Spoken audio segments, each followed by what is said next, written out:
Hey, what it do, y'all? It's your boy E2 Blue coming back at you again. It's Wednesday. It is hump day. Yeah.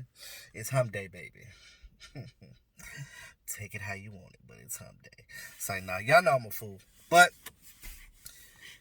I try to stay optimistic with the Dallas Cowboys. I really do. Um, yeah, I do. It's hard. But needless to say, yesterday the Cowboys officially put Cedrick Wilson on IR from his knee injury. Now, we thought it was an ACL, but it's not quite an ACL tear, but it's enough for him to be shelved. But it's only 3 games left, so going to IR is because even the Falcons they put Calvin Ridley on IR too. Because he had an abdominal injury. So, I mean, stuff happens. But it sucks for Cedrick Wilson because you get that. Oh, that would have been nice if he would have caught that ball, though. Oh, it would have been a storybook ending for him. But, you haven't really played much all year, and you get in, and your first deep pass ends up with you injured and being sent to IR. But hopefully we'll see him next offseason in training camp and see if he can compete for an actual spot on this roster. We'll see. Now with him being on IR, there's a spot on the roster. So the Cowboys moved up Mitch Hyatt, which is our offensive lineman that we got in free agency. Well, undrafted guy. If you guys remember, I talked about him in the draft. During the draft time, I spoke about Mitch Hyatt. I said that he probably would have been a 7th round guy. He definitely had a 6th and 7th round grade on him. I thought the Cowboys were going to draft him in the 7th round, but they got him anyway. So he was one of the guys that I kind of got right. I mean, he still ended up on the team anyway. So I guess I could take that one. It's funny because I have so much fun doing the draft analysis. This past offseason was my 2nd year doing it, and I'll get better every year. I learned a lot from Vosh. Shout out to Vosh Lombardi. Even though he's younger than me, it's funny that he's younger than me, but I learned so much from him. But shout out to the homie Vosh, Doski Woski Ski Weeski. What's going on? So this is how we do. But,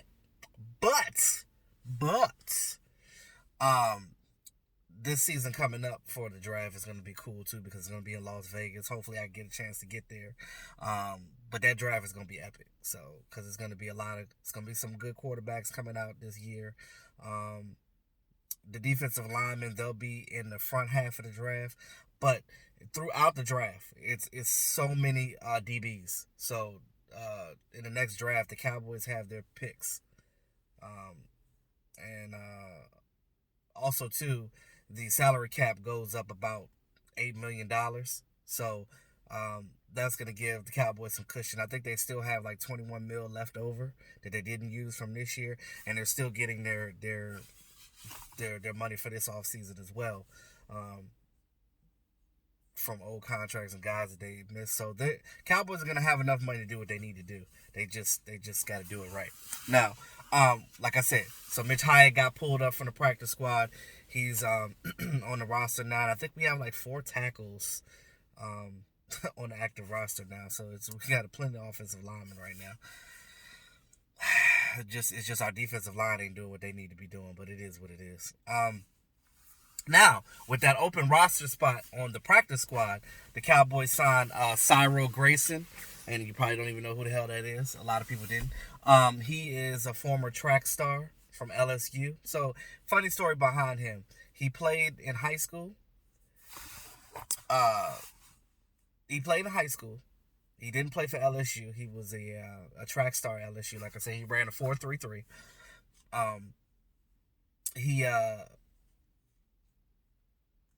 He was a 5th-year senior at LSU, so he was eligible. He was eligible to, I don't know how, but he was eligible to that year for the NFL draft, even though he didn't play football for LSU. But, of course, he didn't get drafted. He ended up signing undrafted with the New Orleans Saints. And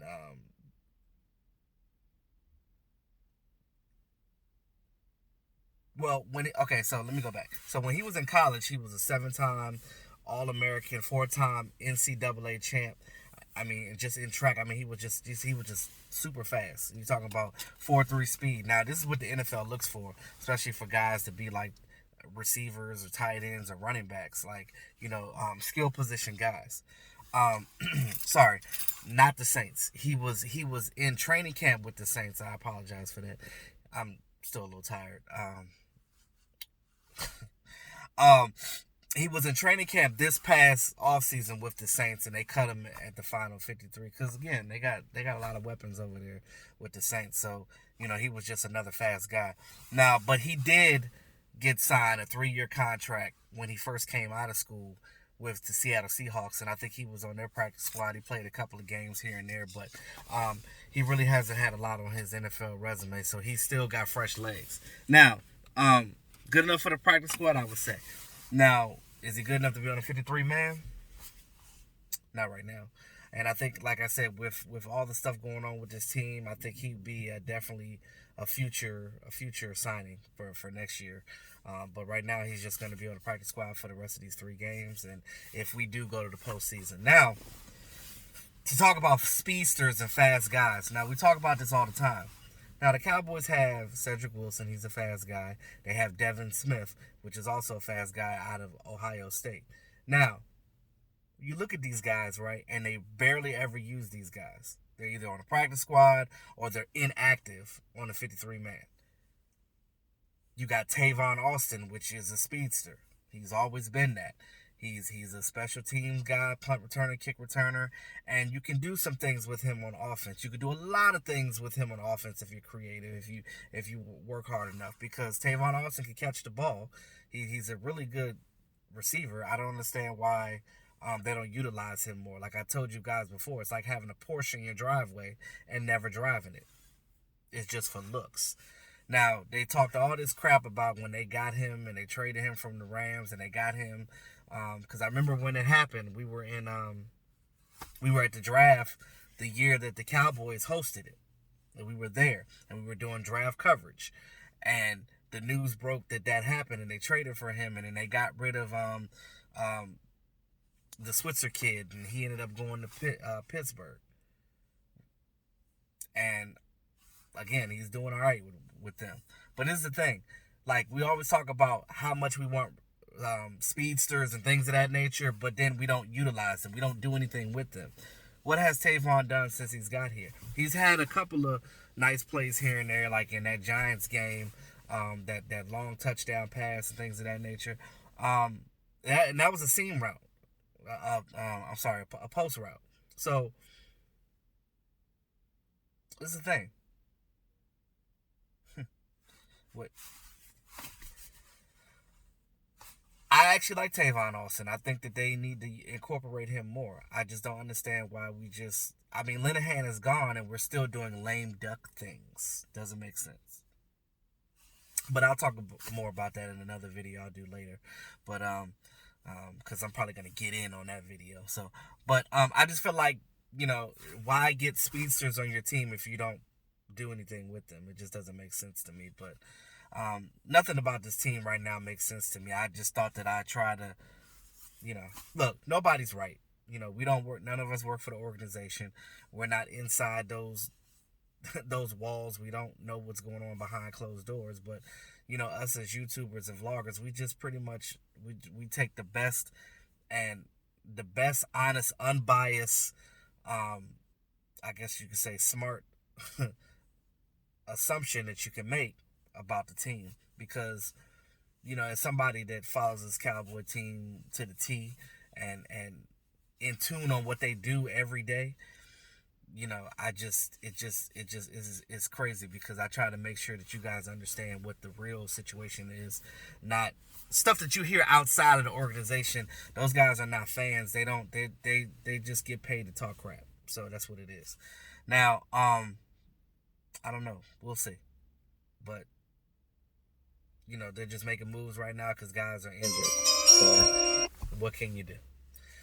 Let me know what you guys think. Well, we're all a little frustrated right now. We're playing the Rams this week.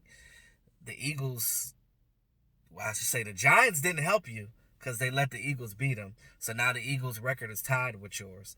And now you got to win games. You know, I hear people say that we don't need to beat the Rams to win, but you better make sure that you beat the Eagles and the Redskins.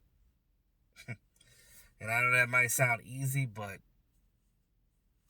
this whole season has been kind of screwy when it comes to like up and down plays. And when we say any given Sunday, that thing was really in effect, but it is what it is. Now, I will say one last thing that, about this game coming up. We're playing against the Rams, and the Rams seem like they found themselves. They found their offense. Jared Goff is trying to do some things now. The defense is clicking. They're running the ball again with Gurley. Even Coach McVay said himself, he was like, I'm an idiot for not running Gurley like I should have. Hey, he admitted his mistake, and, and they're trying to play, and they're trying to do some things. So, I don't know. I just wish that we could find our way too, because it doesn't make sense. I don't really have confidence in us beating the Rams right now.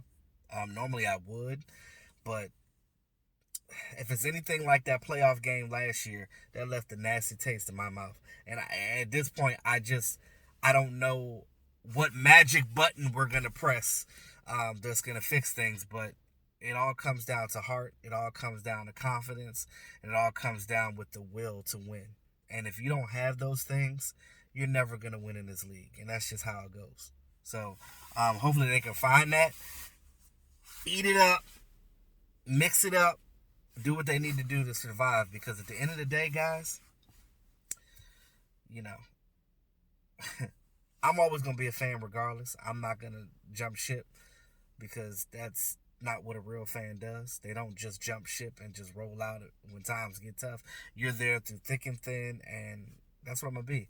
I'll still be doing my matchup video this weekend, despite of everything that's going on, because I just feel like everything that the numbers say, the Cowboys have been doing against that, and it's hard to continue to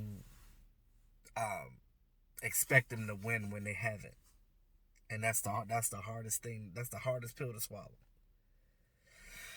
But in the meantime, between time, guys, it's your boy E2 Blue. Always keep it real. Talk to y'all soon.